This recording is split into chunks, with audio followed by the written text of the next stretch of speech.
55 plus communities are marketed as the ultimate retirement dream. But in my professional opinion, for most active adults, they are a highly restrictive financial trap.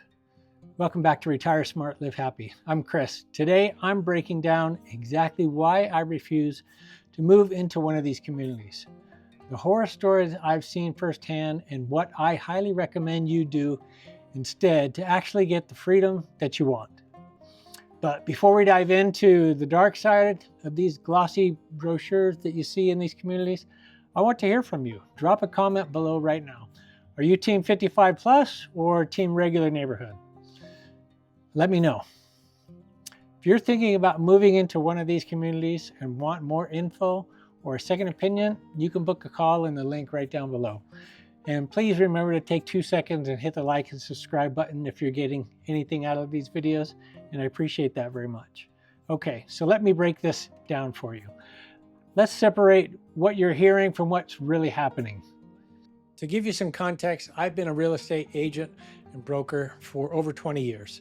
I've helped hundreds of people move into these age-restricted communities, but more importantly, I've frantically helped them move out when the dream turned into a nightmare. The brochures sell you on zero maintenance and limitless freedom, but let me separate you from what you're hearing from what's really happening. So the first reality check is the rulebook dictatorship. We right size to gain freedom, right? But the number one complaint I get from clients calling me in tears to sell their 55 plus home is the utter lack of control that they have. I want to paint your front door? Denied.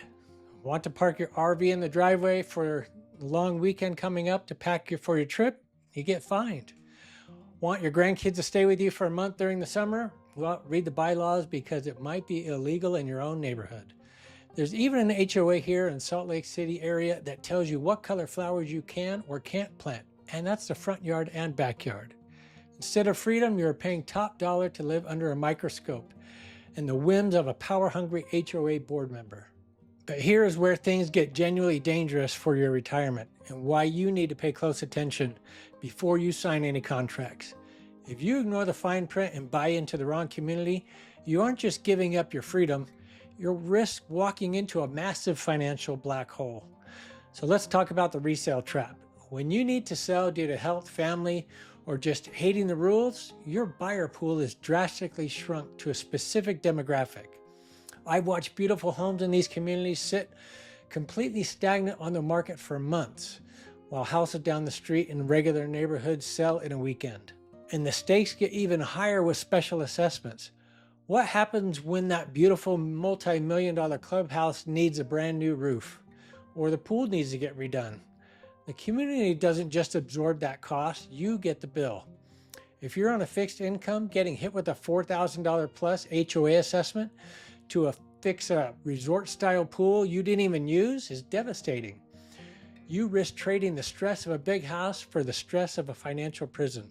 And don't forget about the HOA reinvestment fees. Every time you buy or sell, they get paid, usually 1/2 to 1% of the purchase price. Just look what is happening in Florida right now. Those fixed income retirees have had their HOAs doubled, tripled, or even quadrupled because of construction defects, storms, or other issues. Now that peaceful, affordable retirement is a nightmare they cannot escape from. So after 25 years of seeing this play out, what is the right move? Well, you right size on your own terms. You can absolutely trade extra square footage for freedom, but you can do it in a vibrant, multi-generational neighborhood. Find a smaller single-family home, retrofit it for aging in place with wider doorways and walk-in showers. Create your own paradise without a community telling you how long your grass can be or what you can have in your driveway. Also, as an agent and a broker, I know the biggest panic when downsizing or right sizing is simply figuring out if your favorite furniture will actually fit into a smaller living room. Years ago, I ditched clunky tape measures. I always bring a digital laser measure to my house showings. To just point on a wall, click a button, and it gives you the exact measurements instantly. I literally hand it to my clients during the tour. It saves so much stress and arguing. It's super affordable. If you're planning to right size, it's an absolutely must-have. I put an Amazon link down below just so you know the one that I like to use the best and the one that I recommend to all my clients. And on this channel, I promise I only recommend things that I have bought and used myself. No junk. Listen, retirement should be about your rules, not HOA's rules. I'm not saying all HOAs are bad or horrible. Some are good. Some actually give you a lot for the money. If they're paying for a pool, a clubhouse, or a weight room, snow removal, internet, yard maintenance, exterior insurance, those things can really be worth it for you. But you need to vet those HOAs well and ask lots of questions before you buy. Look at their financials to see if there are any large assessments are coming up. People often sell ahead of those assessments becoming due, and they can cost thousands or tens of thousands of dollars. That's why they're getting out.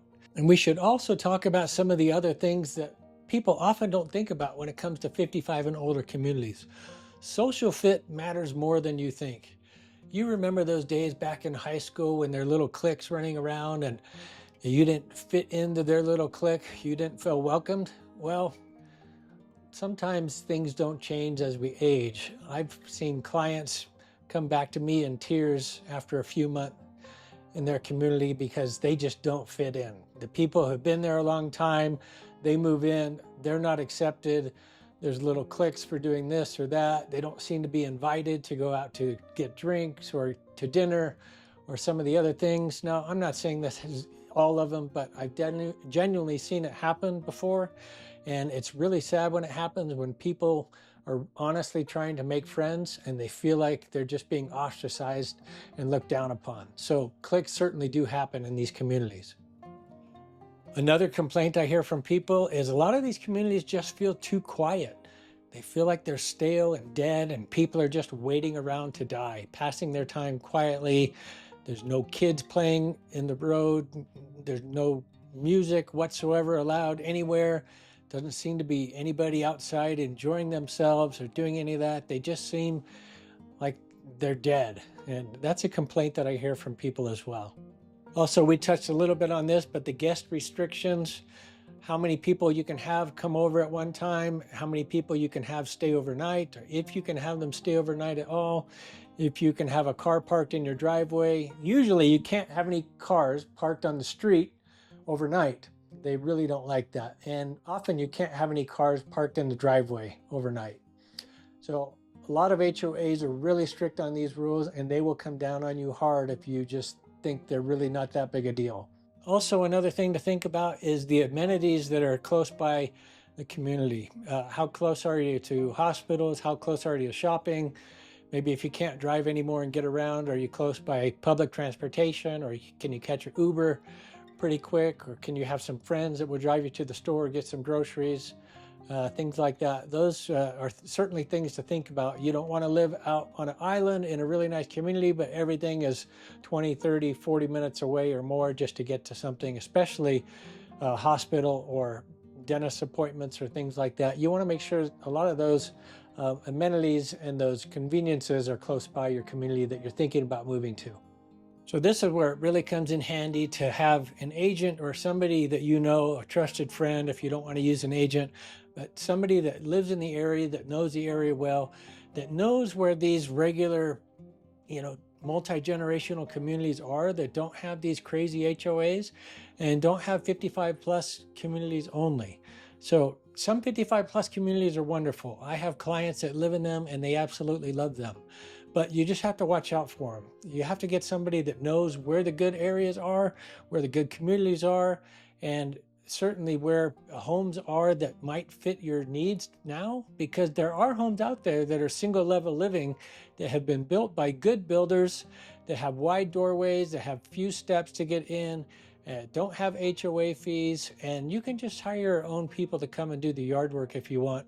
Oftentimes that's less than what the HOA would charge. So if you want to have the freedom to travel, not take care of your yard and things like that, you can hire the neighborhood kid, or you can go out and find a company to do that for you. I recently just helped Bill and Vicki Woolsey. They moved here from California. They did not know the area well at all. And we were able to find them exactly what they were looking for. They got an HOA that provided them a tier of different services that they could pick from.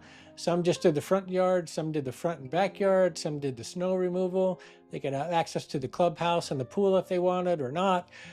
So there was, one was like $50, one was like $100, and then it went up to like $225, I think. So if you're starting to realize your current house isn't working for you, but you aren't sure if it's actually time to pull the trigger and move, you need to know the warning signs. I made another video revealing the 10 hidden signs your home is simply too big for you right now, not working for you anymore. Click the video on the screen right here, and let's get your right sizing plan started today. I'll see you over there, and stay safe until next time.